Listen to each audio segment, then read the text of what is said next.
Yeah, I don't really have an excuse for it or a reason for it. On the night, you can't afford to give the All Blacks access points like we did. They're good enough to win games without us inviting them in, and it was incredibly disappointing. I think we're a little bit flat, on the back of having a few niggles during the week, and we weren't quite sure what the team would be till Thursday, and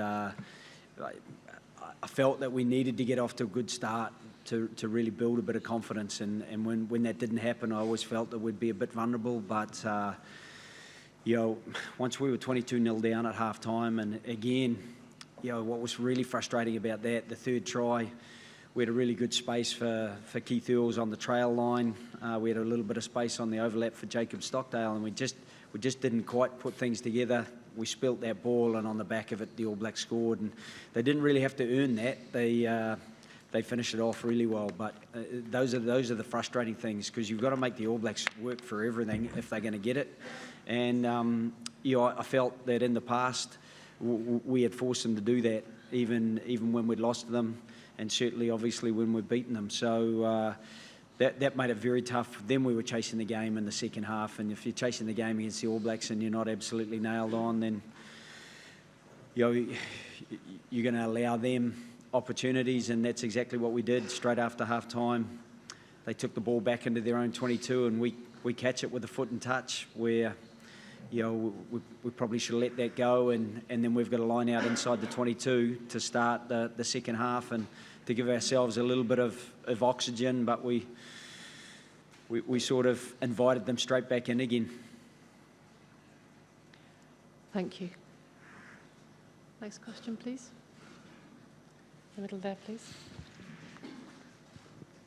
Joe, how do you account for the decline in performance over the last 11 months to go from what you were able to produce so consistently at that point to arriving at the most important moment of the whole thing and producing that performance? I think there's always a myriad of factors. I do think when you hit a height, there is always a little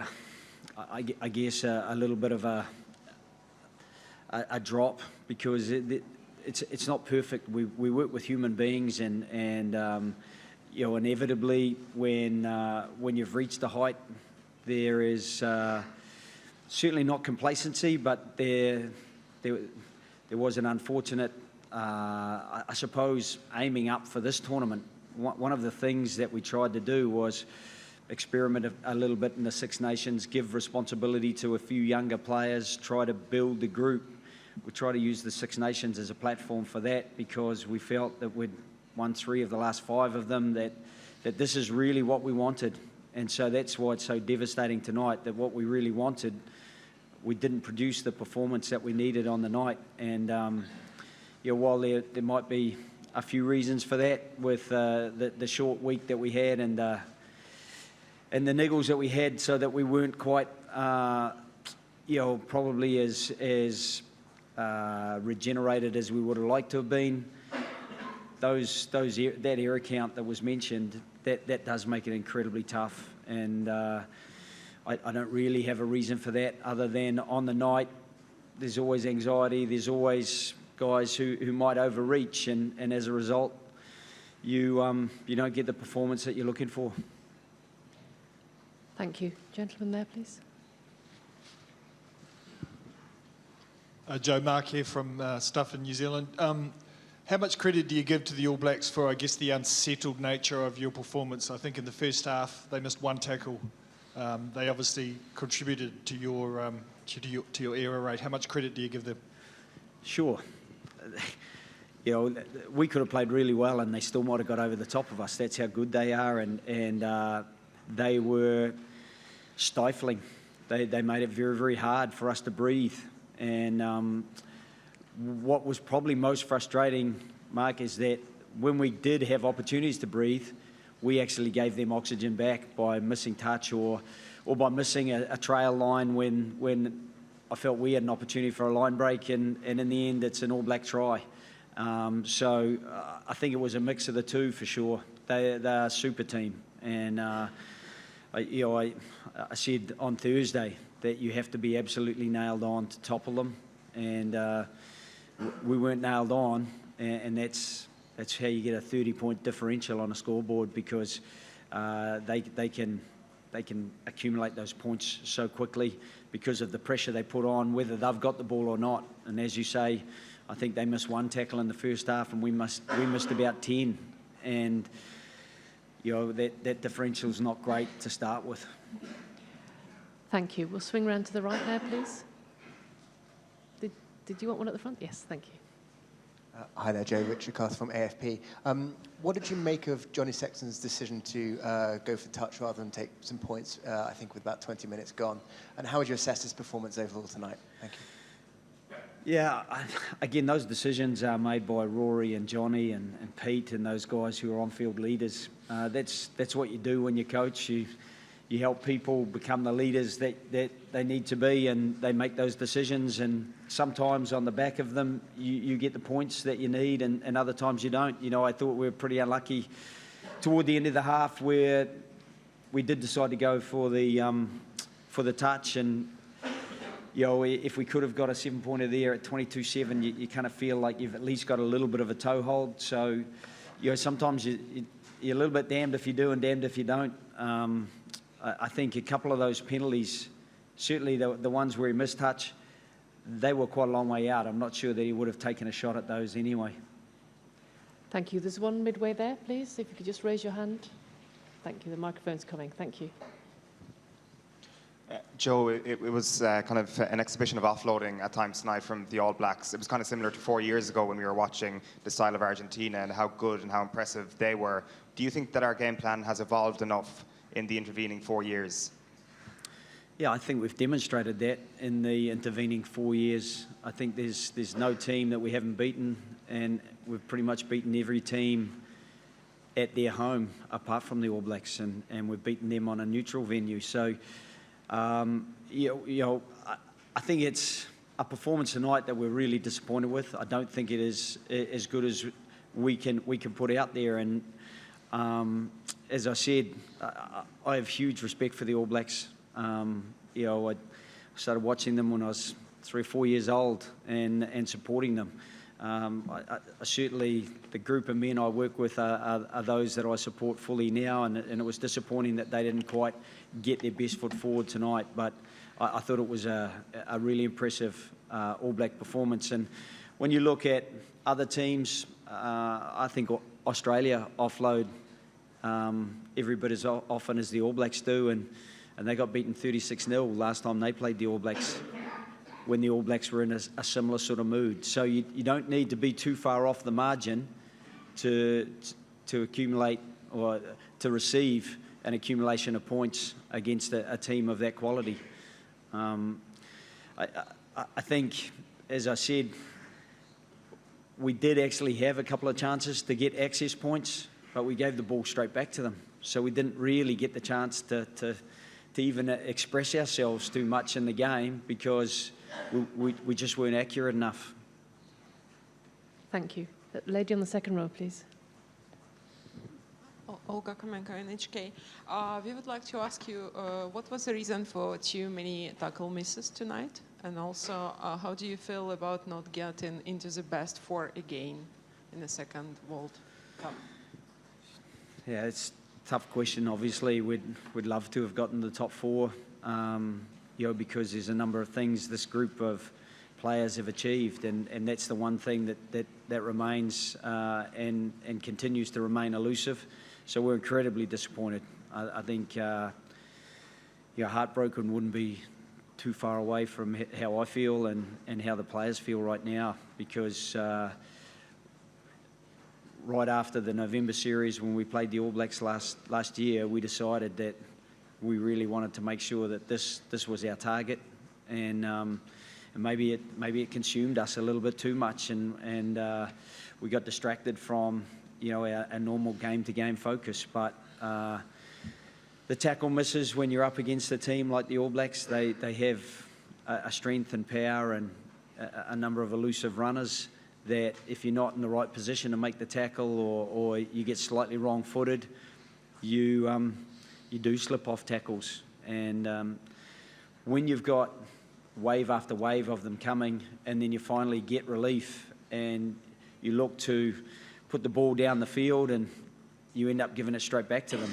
Then you're straight back under the pump, and I do think that mentally it takes a toll on players when they don't quite get to have that belief that we're going to get an opportunity with the ball, and even an opportunity in the All Black 22. The only real time we got into the 22 in the first half was right at the end of the half, and I'm not quite sure what the decision was for with Pete O'Mahony making contact with someone's backside, but that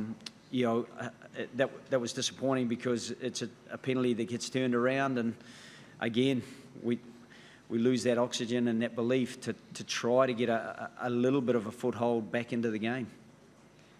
Thank you. Move over to the left, please.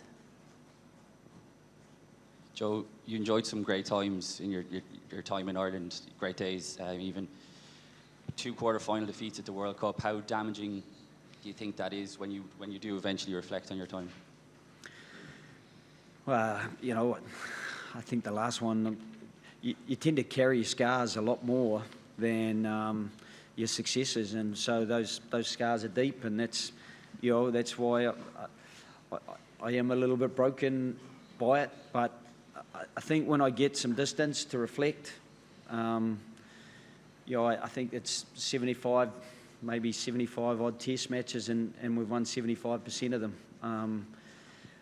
As I said, there's been some incredibly good days, and I don't think they get washed away by 2 defeats and days where we're incredibly disappointed.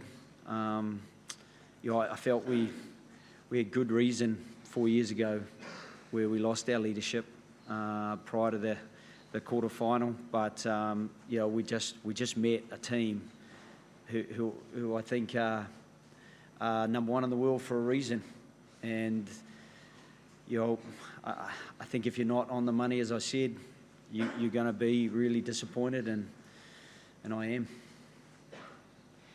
Thank you. We have time for 2 more questions. Gentleman there with the blue shirt on, yes, and then you find a question. Just raise your hand. Yes, that one. Thank you.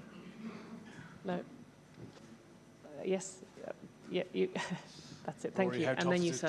Yeah. Thank you. How tough is it to finish like that, and what do you think it is about World Cup quarterfinals that our Irish players seem to struggle with so much? That was an incredibly tough test match today. Obviously, I think whenever you play the All Blacks at this stage of the competition, they're obviously incredibly focused. There's a lot of pressure on them, and I think we allowed them to get a good start, which took a little bit of the pressure off. In terms of quarterfinals, I'm not sure. Maybe we put, everyone talks about the pressure that's on the All Blacks for quarterfinals, but whenever you haven't won one and you feel you have an incredible opportunity because you've got a great coaching setup, you've got a great group of players, and maybe you put too much pressure on, and maybe like Joe said, maybe we have been looking at this for too long, and we got sort of so focused on it that we forgot to win some of the little battles along the way over the last just under 12 months. We wanted to set a bar that no Irish team had done before, and we've done that numerous times under the sort of 6.5 years with Joe, and I think it was important for us to win a quarter-final because then it becomes almost a habit.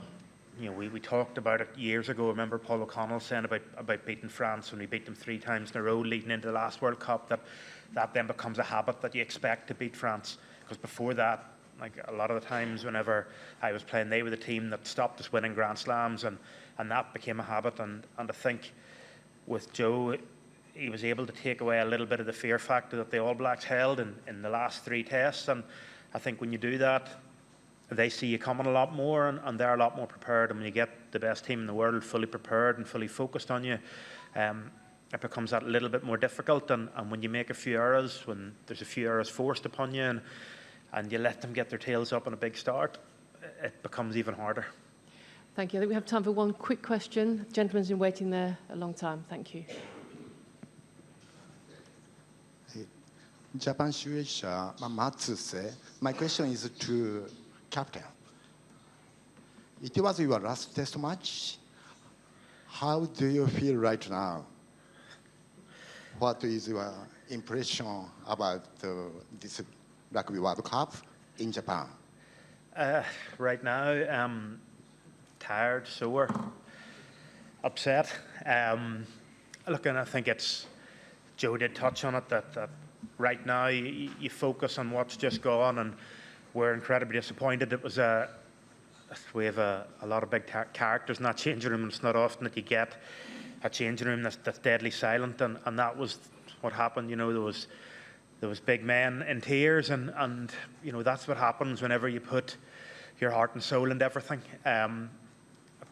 But you hope, given time, that you get time to reflect on what has been an incredible few years for this team. And like I say, right now it's focused on the disappointment, but we will look back. I think this World Cup has been, we've had some big occasions. You know, we started there was so much pressure heaped on us at the start, and that we don't start tournaments well, and this, that, the other, and we come out and we produced a big performance against Scotland, and we dipped against Japan, who, you know, went from strength to strength. They're a fantastic team, and it has been a little bit of a roller coaster of emotion, pressure, everything. And I think what's been really good is the way that this group has stuck together, and honestly, the way we prepared this week. We went into this game fully expecting to win. You don't always get that, but at least we had that, and it didn't happen for us tonight. But I think this World Cup in Japan has had a lot of things. It's had upsets, it's had weather, it's had